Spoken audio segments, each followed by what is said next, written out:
Hello there, kids! Welcome to Just Ask Jade, the show where you can ask a drag queen anything!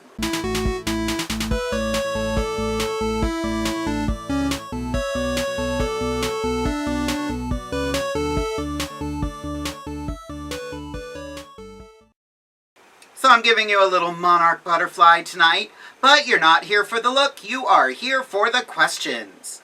Now, the first question I got this time, it's a fun one. I've been dating a super hot woman lately, and everything is cool except for her unbelievably annoying braying laugh. What do you eye? Well, one, I learned sentence structure. You know, I love that you love her and everything. Everything's cool, except for her laugh. You know what? Learn to love that laugh. Learn to love it. But if you're with her just because she's hot, no. I would like you to look up a YouTube video. It is, it's from Family Guy. It's what do you do when you're dating a girl with a super weird laugh. It is one of the funniest scenes ever. Find it. I'm sure there's a link to it somewhere. But the next question is, I hope that you are nowhere close to stopping, but have you ever thought about how long you would want to continue doing drag? As long as I'm having fun, that's really all that matters. You know, I'm enjoying doing drag. If at any point, there are times where it's not fun to do drag, and then I take a little bit of a break, I refocus, and I come back even fiercer. Ta-da! If you're talking about my age, who knows? We'll figure that out when I stop. What are your thoughts on younger, less experienced drag performers taking on drag children? I thought the point of having a drag parent was for them to be your mentor or a coach. Ooh, savage.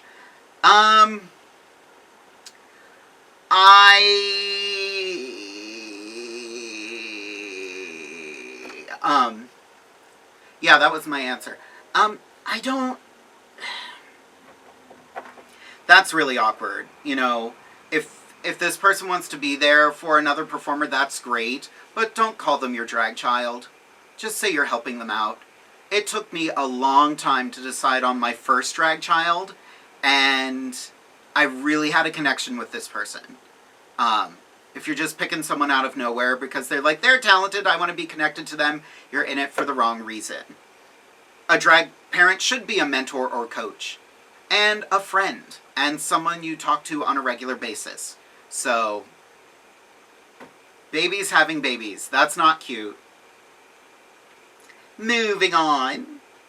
What is your biggest pet peeve when it comes to audience interactions at a show? Don't touch me. Do not grab my butt. Do not grab my chest. Do not grab my hair. I don't care how drunk you are. Keep your hands to yourself. I was doing a murder mystery once as a female character. I was about to do a scene with a fellow actor, and I felt someone put their hand on my back and go right down my buttocks. I spun around, told them to get their hand off me. I was not expecting to see a female face when I turned around. I turned around to do the scene with the other actor. No idea what my lines were. That was assault. I let this woman know what she did was assault. I wasn't going to press charges. She was like, I'm so drunk. I'm like, that does not excuse anything. Please do not touch a drag performer. Yes, there are drag performers who will reach out and touch you. You know what? If you don't want to be touched, sit further into the row, or just make sure you're in a spot where you can't be touched. It happens at shows. It's not always the best thing in the world, but a good drag performer knows how to read their audience. They know who to play with and who not to play with. And if you don't want to be played with, either make yourself scarce or don't go. Ooh, I have another question. I got very serious for a second. Drag is not consent.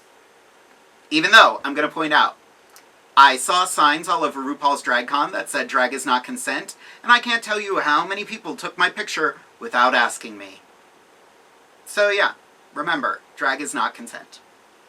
And one more question. Ooh, We're ending on a fun note. How many drag children do you have? I have 4 drag children.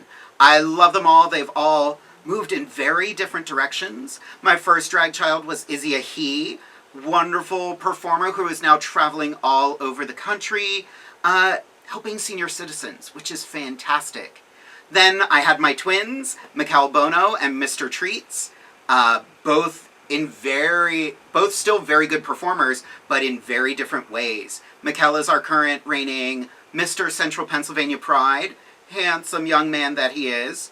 And Mr. Treats, the self-professed drag clown, has created a second persona, which I like, Legs Akimbo.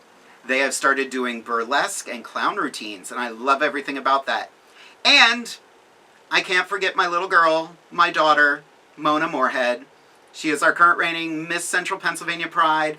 Couldn't be more proud of her. I hope she's doing well. I hope you all had a fun time listening to me answer these questions.